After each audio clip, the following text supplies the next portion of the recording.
ભાણવર ભાણવર કેટલા લેવા ભાઈ ભાણવરના? જય શ્રી રામ, જય દ્વારકાધીશ. કેમ છો? મજામાં? ફરી સ્વાગત છે આપણે એક નવા વ્લોગમાં. પણ આજે આપણે દરરોજની જેમ ભાણવર જવાનું નથી. મગર ક્યું? આજે આપણે જવાનું છે ભેરુગણ સાથે બગડાટો બોલાવવા માટે પોરબંદર. સરસ મજાના તૈયાર થઈ હર્ષભાઈની ગાડીમાં બેસી અને નીકળી ગયા પોરબંદર.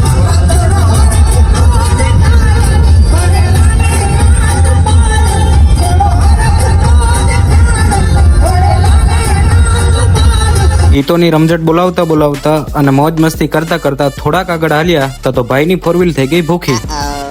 साला ये दुख का खत्म नहीं होता बे.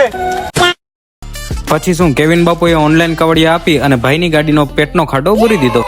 પછી ઘેટા બકરાને જોતા જોતા અને દરિયાની મસ્ત ઠંડી ઠંડી હવા ખાતા ખાતા નીકળી ગયા આપણે હર્ષદ સાઈડ. રસ્તામાં ભાવિકભાઈના ફોટા પડતા પડતા પહોંચી ગયા આપણે હર્ષદ. આજે હતી પૂનમ એટલે દર્શનમાં હતા ભાવિ ભક્તોની મોટી લાઈન. પછી કોયલા પર્વતવાળી માં ભગવતી જગદંબા હરસિદ્ધિના દર્શન કરી અને મેળવી લીધા માતાજીના આશીર્વાદ. પછી આપણે આવી ગયા માતાજીની મંદિરની બાજુમાં આવેલ વિખ્યાત ભીડભંજનેશ્વર મહાદેવના દર્શન કરવા માટે. ભોળિયાનાથ પકડજે મારો હાથ બાપ. घर भेगू थाने भाई. આવો કંઈક નજારો હતો ભીડભંજન ભવાનેશ્વર મહાદેવના મંદિરનો.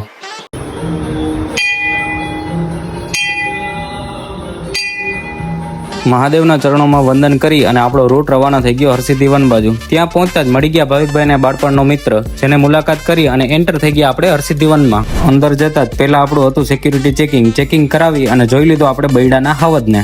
ત્યાં થોડો ફોટોશૂટ પતાવી અને આવી ગયા આપણે વહાણવટી 71 માતાજીના દર્શન કરવા. આ મંદિર આવેલું છે હરસદથી 5 કિલોમીટર દૂર અને દરિયાના એકદમ કિનારે. અહીંયા આવતા જ આપણા મનની શાંતિ અને એક સ્ફૂર્તિનો અનુભવ થાય છે. કહેવાય છે કે કોઈ પણ મનુષ્ય જ્યારે થાકે ત્યારે માના ચરણે આવે છે. અહીંયા આવતા જ આપણા અડધા દુઃખો હળવા થઈ જાય છે. માતાજીના દર્શન કરી અને આવી ગયા આપણે દરિયા કિનારે ફોટા પાડવા માટે મિત્રો જઈએ એટલે બધાને ખબર જ છે કે આપણે કોઈ ધરાઈએ જ નહીં. ત્યાંથી મોજ મસ્તી કરતા કરતા અને ધમાલ બોલાવતા નીકળી ગયા આપણે પોરબંદર સાઈડ.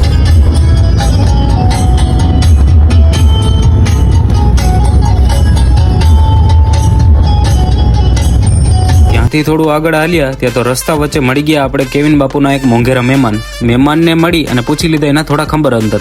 થઈ ગયો તો ખરો મધાન તડકો એટલે મોટરડી ઊભી રાખી અને કરી લીધો થોડો નાસ્તો. ત્યાંથી સીધા આવી ગયા આપણે પોરબંદરના મેરિડિયન થિયેટરમાં. ત્યાં આપણે જોવાનું તો એક ગુજરાતી પિક્ચર જેનું નામ તમે કોમેન્ટ કરી નાખો.